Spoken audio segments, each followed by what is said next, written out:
Hey folks, Jim Thomas here, Fitness Management and Consulting, and welcome to our channel today. I appreciate y'all being here. If you're new to the channel, if you're finding us for that very first time, welcome as well. And as a quick reminder to all, my focus, my mission here in the channel is I want to be able to provide as much information as I can to as many people as I can, across all regions.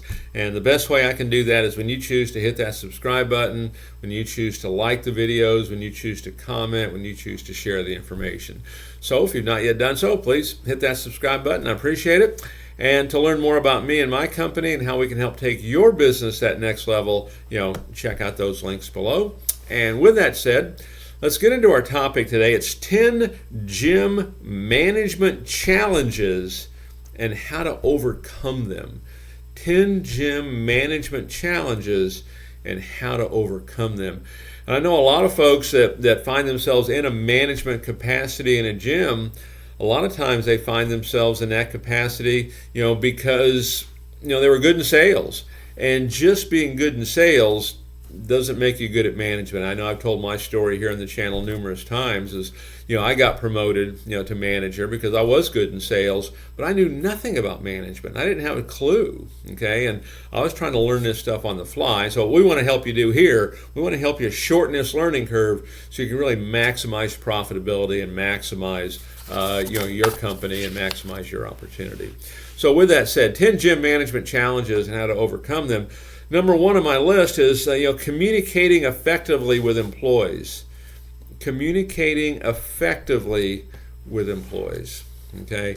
Now, I'll share with you how I've always done this. Number one is I have a meeting a week. Okay. I meet with managers and I meet with all staff at some point. But I'll have a group meeting every week and I'll let everybody know, here's what's going on. Here's how sales are doing. Here's promotions that are coming up. Here's what's happening. Here's everything you need to know. Because I don't want anyone walking into work with egg on their face when a customer asks a question about something we're doing or something we're advertising and they don't know about it. Okay, but we're not only going to go through here's what's happening, but here's how you handle it. And I'm going to treat that a little bit differently per person. If I've got a kind of a superstar person or an entry-level person, what I'm going to ask them to do is completely different. Okay, even though it might be the same campaign, but I'm going to communicate. So a weekly meeting, at least an hour, weekly training session, at least an hour, and these are, sometimes don't take quite that long, but they're informative. There's no negatives in these meetings, by the way. And then every day I'm communicating about something. We've even put up in clubs. You can use an actual book, or you can use, you can go online, go in the cloud with it. But like a customer service logbook where all of our customer service issues get logged in, so our customer service person can see it. Maintenance logbook, okay. One of the big ones is a marketing logbook. Okay, and that marketing logbook is when every employee comes in every day before they clock in. They've got to take a look at the marketing logbook and sign off that they read it. Because I want them to know, hey, is there social media marketing going out? Is there direct mail going out? Is there a referral campaign? Hey, are we doing a special this weekend? Hey, what's the referral offer? What's going on? Okay, I want everybody to know. I mean, I know I've walked into a lot of clubs, and talking with personal trainers and asking them questions, and I'll get this comment, well, they don't tell me anything around here. Okay, so make sure we have processes in place and the intent, to communicate with our employees. The other thing I would also mention, just in terms of communication, there's a lot of ways to do it. We can communicate it like this, via video. We can do it via audio. We can do it via text message, via email, via phone calls. There's a lot of ways to do it, and you might have some employees that like certain ways to do it. Okay, but communicate effectively with our employees. Number one challenge. Number two, confronting performance problems. Confronting performance problems. Your staffer, your employee is not performing. They're not making sales or something similar, right? Now, first things first on this, one of the best things you can do on this is make sure you're clear when that person is hired. Make sure they are clear on expectations, even to the point of having them sign off on it. And they're not overwhelming, okay? We just want them to be clear on expectations, what's expected of them. And it's my suggestion, like I mentioned earlier, if I've got a star employee, or I've got an entry level, my expectations are completely different. Okay, now the process is the same, the attitude is the same, the effort is the same, but one person might be getting many more opportunities than somebody else might. Okay, so if you have performance problems, address this stuff in advance. Now, if you do have to sit down and discuss this with somebody, the key thing here is you still like the person, right? You still love the person. It's the production that we have an issue with. We want to help them with that. And most likely they have an issue with it too, and let's see if we can't help correct it. Okay, so if you can address these things in advance, can make this a lot easier for you. But when you sit down with them, address what the problem is. You're not addressing the person you like. Hopefully, that's why they're there, right? Number 3, letting employees go. This can be a tough one, and it should be. I don't think I'd ever want it to be easy to let somebody go. I mean, this is a big thing, but letting employees go as far as management challenges, and it's one of the common questions that I get.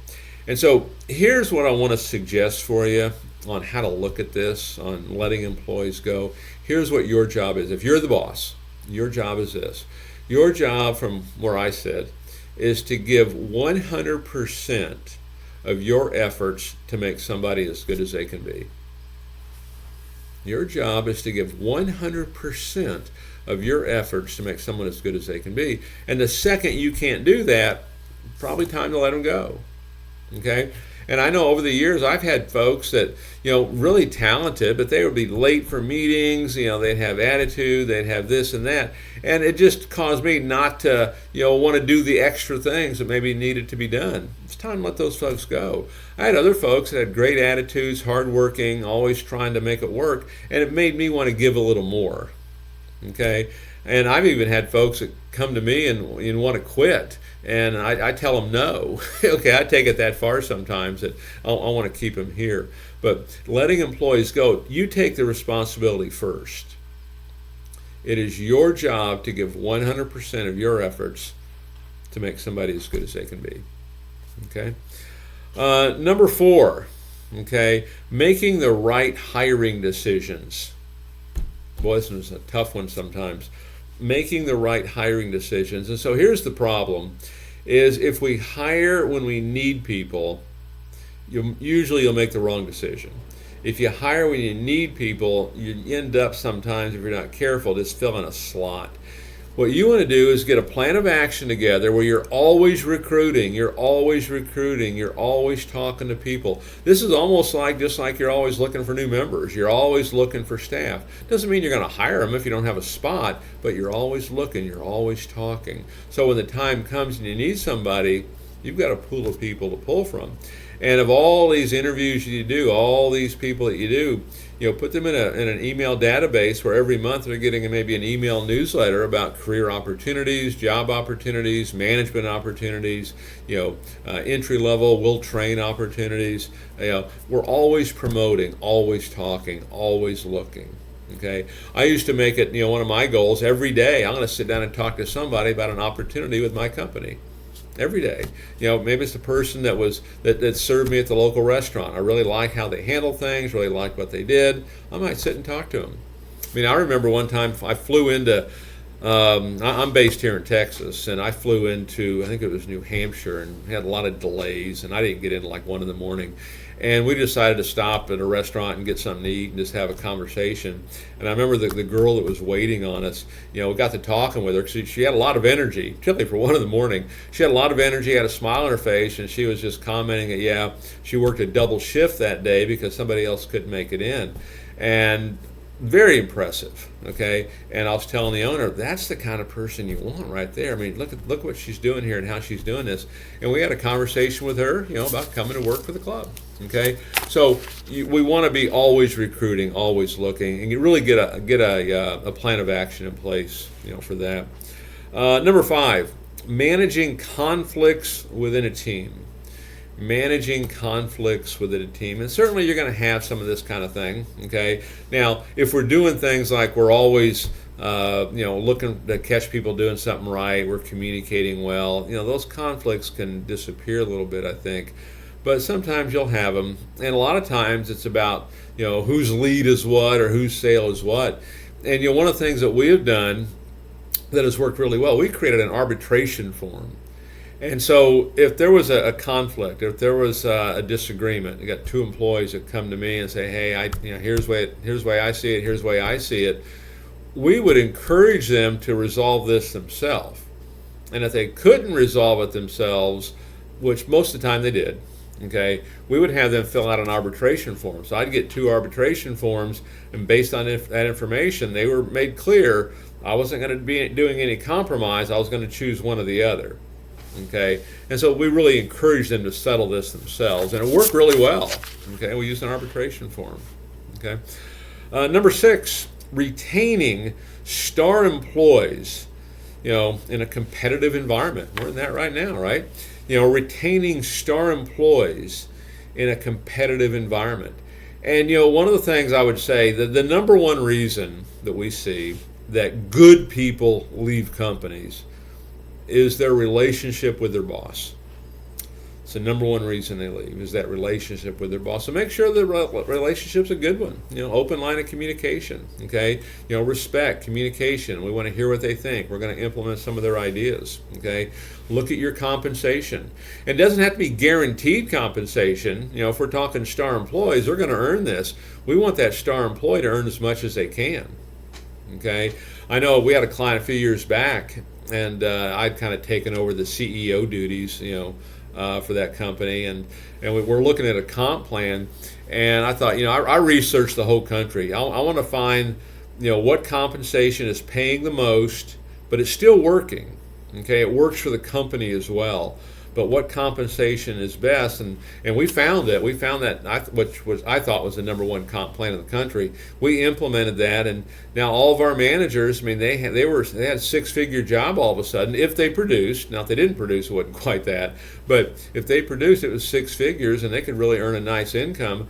But we researched, what's that best comp plan? I don't want you leaving me because you can't make money. Okay, because if you're in sales, there's no shortage of being able to make money. But how do we retain these folks? We're going to train them. We're going to train them how to train other people. Okay, we're going to create a culture. Okay, we're going to create that relationship. Okay, so really have strategies, to retain these folks and keep them there. And even the star employees, but everybody that does a good job, because your staff, this is your brand. Ultimately, this is your brand. And do you have a flex schedule, for example? Okay, if you have childcare, do you make that available, to parents that have children? So retaining star employees in a competitive environment. Number 7, creating calm and reassurance in times of turbulence. Creating calm and reassurance in times of turbulence. And so I'll give you an example. I'll give you a couple examples. I know a lot of times when we'll go in and we're trying to do a turnaround, people get uneasy. Is my job safe? Am I going to be here? Am I going to like these guys? And one of the things we make it a point to do is we'll sit down and we'll meet and we'll talk and we'll engage with everybody. I actually have them all fill out a get acquainted worksheet. I want to hear their thoughts, their opinions. What would you do if you were the owner? What would you do if you were in charge? And if I can, I just might implement those. Okay? Because a lot of times they're going to have some pretty good ideas. Okay? So I'm going to communicate, get acquainted worksheet. I want people to feel like their voice is being heard. And now all of a sudden, they're part of it, and they want to help, get this place, turned back around.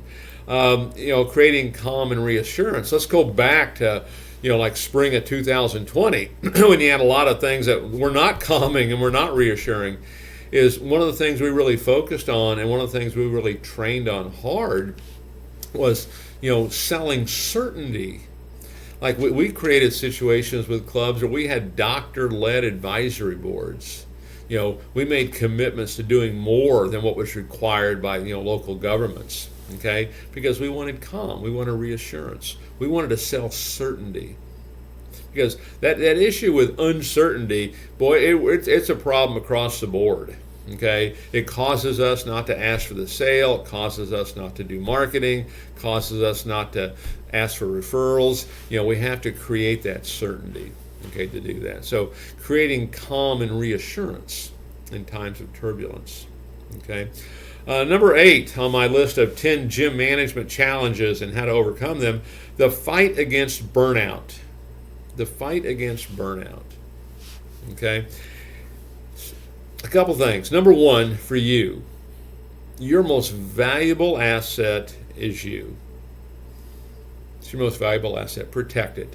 Treat it like it's your most valuable asset. Put proper fuel in it, get proper rest, get proper education, get proper training, associate with the right people. This is what you do to a high-performing asset, right? That's the way we handle that. So that fight against burnout. But also kind of recognize other things in there, I think. I remember a time, this was when I'd become pretty good in sales. And maybe too good, okay? And my manager had come to me and he said, Jim, when's the last time you worked out? And I said, it's probably been a few weeks. And he said, well, why don't you take the rest of the day off, go get a workout in, and be back ready around 6, ready to go for the evening. I thought, well, I'm up for that. And so I went and did a workout, and I'll never forget completing that workout. And I was sitting in the sauna. The sauna kind of overlooked the workout area. And I remember thinking, man, this really feels good. Man, I love this. And I always have. I just had gotten away from it there for a little bit. And I went back to work, meeting prospects and meeting guests, and I was better than ever because my belief, I was kind of reinvigorated just by that simple thing. And I wouldn't say I went as so far as burnout, but it could have, because I was kind of getting into some bad habits and I was kind of getting away from kind of fundamentals a little bit, okay? So the fight against burnout, you are your most valuable asset. Treat it as such. Number 9, being a constant source of motivation. Being a constant source of motivation. And so part of this is just, I think is habits. Get in the habit of catching people doing something right. Get in the habit of looking for something good. The way I describe management is what our job is we want to create an environment that allows a motivated person to act. We want to create an environment that allows a motivated person to act. Sometimes that's just process. Sometimes it's discipline to the process. Sometimes it's recognizing the good. We can pick this thing apart across the board if you want to. Okay, I want to look at the good. What's the good here? What are we doing good? Let's build on that. Okay, I remember a situation we were in, a club that I had taken over one time, and we had done really well. And we had a guy that was working there, and he had gone from the brink of being fired to being just a superstar performer. He was really doing great. But he had some emotional highs and lows that had to be managed. It was up to me to do that. And we had a particular day where we really got started off slow. We just really never did that. We always started off really strong.